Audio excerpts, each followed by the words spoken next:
Women have always played the role of being the emotional stress absorbers of their environment. So they tend to take on the stresses of their spouses and their families. In the modern world, stresses are mostly emotional, and the biggest stress of all is trying to be something other than who you are. So if this takeaway lesson here, it's get to know who you are and be who you are. We need to regain that sense of agency and actually looking at our lives and our patterns and our dynamics and really being open about it and being supremely curious and not judging ourselves. Oh God, I failed, I was too nice, I pushed myself down. No. But ask yourself, okay, why was I doing that? And do I really need to do that? Let me talk to you about stress for a moment. So stress has three components, and this is maybe the takeaway. There's the external event called the stressor. It depends on the individual of how they perceive and experience a particular event. So the first component of the stress reaction is the event, okay? The third and final component of the stress reaction is the physiological stress response with the adrenaline, the cortisol, and the nervous system, and the gut, and the heart, and really the whole body. But in between the external event and the physiological reaction is what we can call the processing apparatus. And the processing apparatus is you and I, with our particular interpretations, our beliefs, usually unconscious interpretations, unconscious beliefs, internal and emotional dynamics that we have no control over, until we become conscious of them. So really the whole point of this talk is to become conscious of what's happening inside us. Now, I can give you a personal example. Going back, say, 20 years ago, my wife's name is Ray, and let's say I would ask her to sleep with me one night, and she'd say no. How does this guy respond when his wife of, at that time, 30 years, says no, not tonight? Well, in my case, I would curl into a fetal ball, wish that I was dead, and next morning I couldn't even look her in the eye. And what's that all about?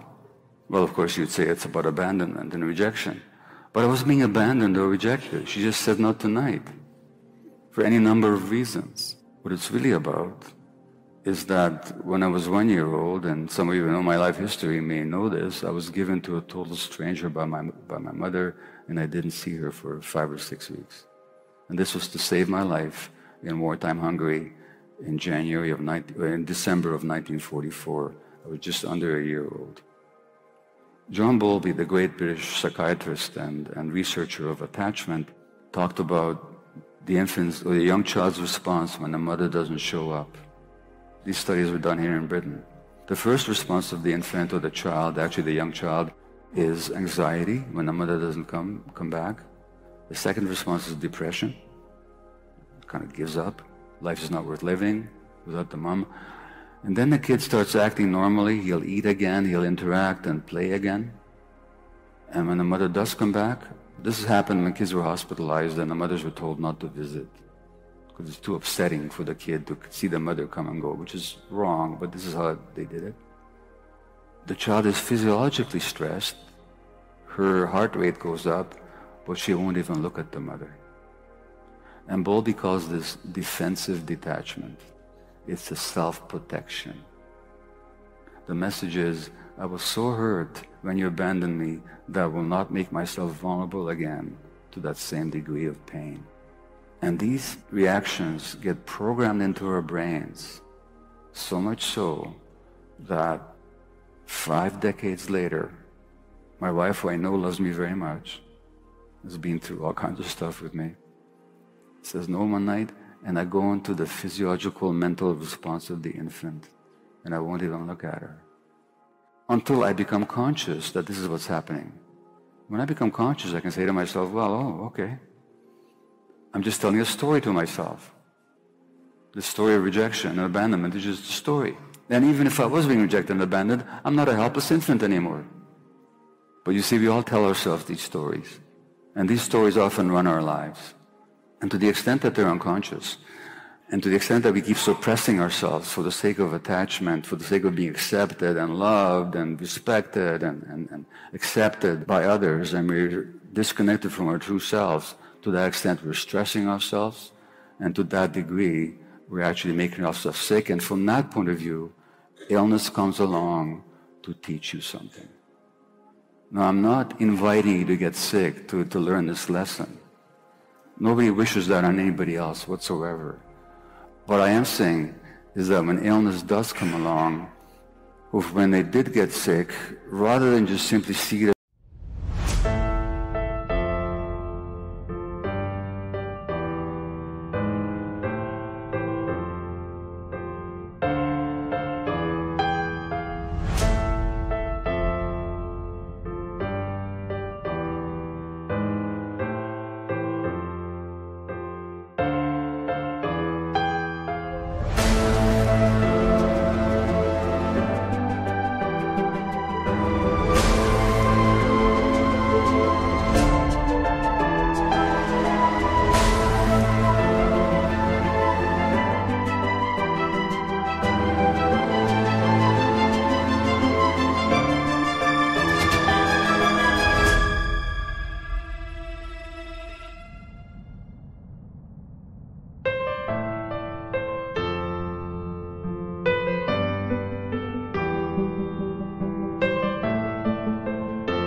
as a calamity to battle against, they also saw it as an opportunity to learn. And what people keep learning over and over again is how they had not been themselves.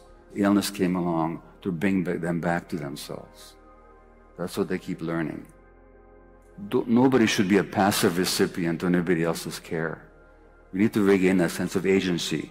Is that sense of agency of actually making the decisions and actually looking at our lives and our patterns and our dynamics and really being courageous about that and being open about it and being supremely curious and not judging ourselves. Oh God, I failed, I was too nice, I pushed myself down. No.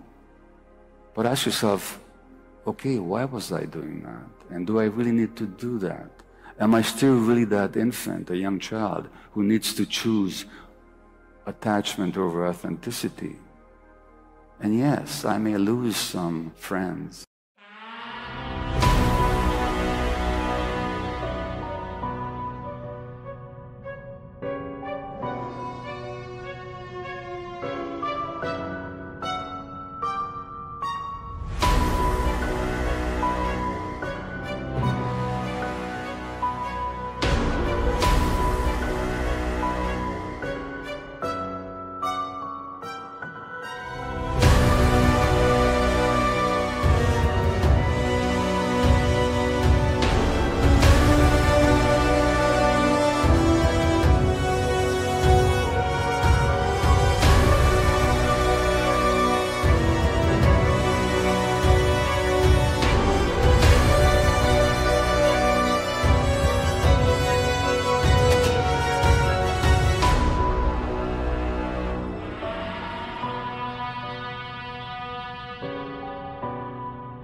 are used to me being this particular way, and that's what they signed up for. But my true friends will celebrate me for finally being myself. The Canadian stress researcher Hans Selye, himself from Hungary like myself, and he coined the word stress the way we use it today. He said that in the modern world, stresses are mostly emotional, he said, and the biggest stress of all is trying to be something other than who you are. So if this takeaway lesson here, it's get to know who you are and be who you are. The true self, the authentic self, is never lost. In fact, there's a very interesting word that we use when it comes to illness or addiction. What's the word that we use when people get better? They recover. What does it mean to recover? It means to find something. Well, if you find it, it means it could never have been lost in the first place. So I think that healing is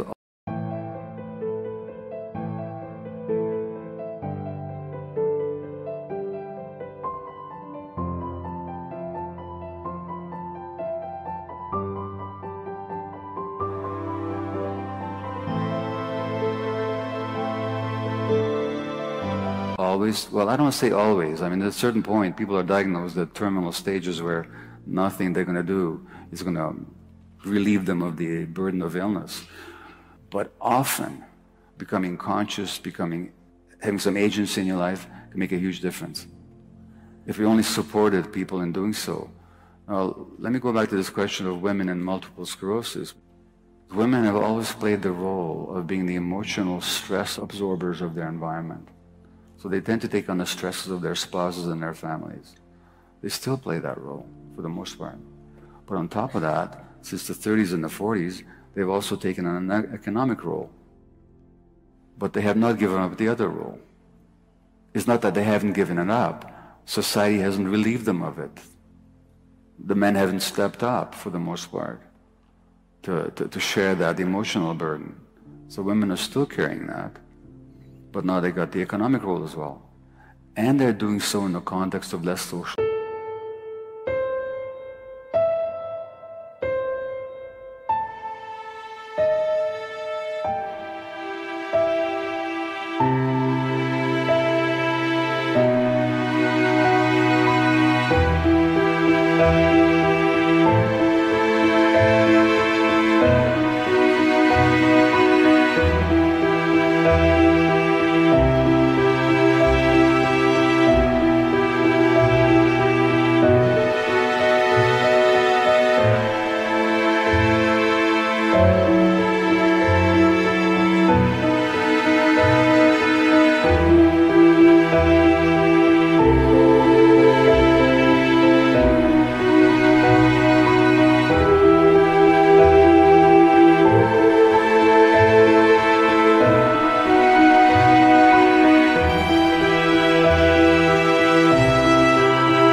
Support, because there's all kinds of reasons why in this neoliberal economy and this stress culture, people are more and more isolated. So you got more stress, more isolation. Of course you're going to have more autoimmune disease. About 75 or 80% of autoimmune disease actually happens to women. And I believe all that can be reversed if we become conscious.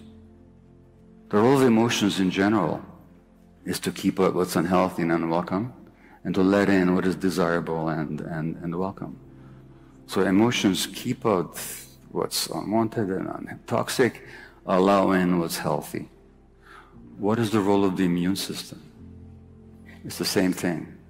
Now we know that the immune system and the hormonal apparatus and the emotional apparatus and the nervous system are not separate systems, which simply means that when we suppress any part... Step 1, wake up early, gonna rise with the sun. Step 2, get some good, some food in you. Step 3, think real hard about what you wanna be. Step 4, everybody just do your thing. Wake up, today's gonna be a good day. Wake up, today's gonna be a good day. Wake up, today's gonna be a good day. Wake up, today's gonna be a good day. Wake up, today's gonna be a good day. Wake up, today's gonna be a good day. Wake up, today's gonna be a good day. Wake up, today's gonna be a good day. Yo. Set your affirmations, aspirations. I got shit to do, the aftermath of preparation. Good food, good mood, blood in circulation. One step at a time, yeah, that's how you make it.